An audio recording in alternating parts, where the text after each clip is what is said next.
I had one other, what I would call a significant incident of mentorship, and that had to do with when I graduated in engineering after 6 years at Cincinnati.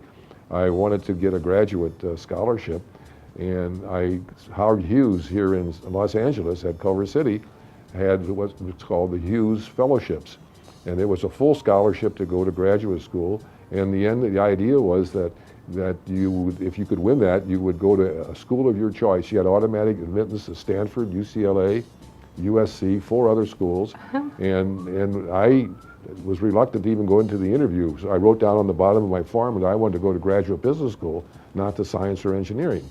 And they said, well, we don't have that program. I said, I thought so. But 3 weeks later, I got a telegram in St. Louis telling me I'd been given a scholarship, and it was all in science and engineering.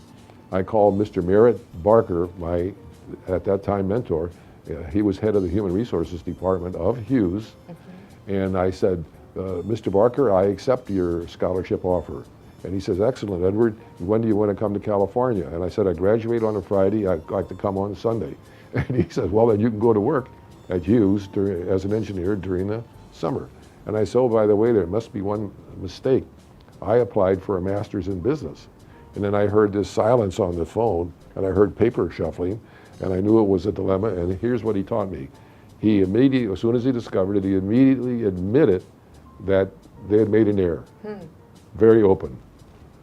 Second lesson was, we'll call you back in 3 or 4 days and see what we can do. He called back in 4 days and said, Edward, you come on to Los Angeles. We're going to send you to graduate business school. There are some engineers here who want business students.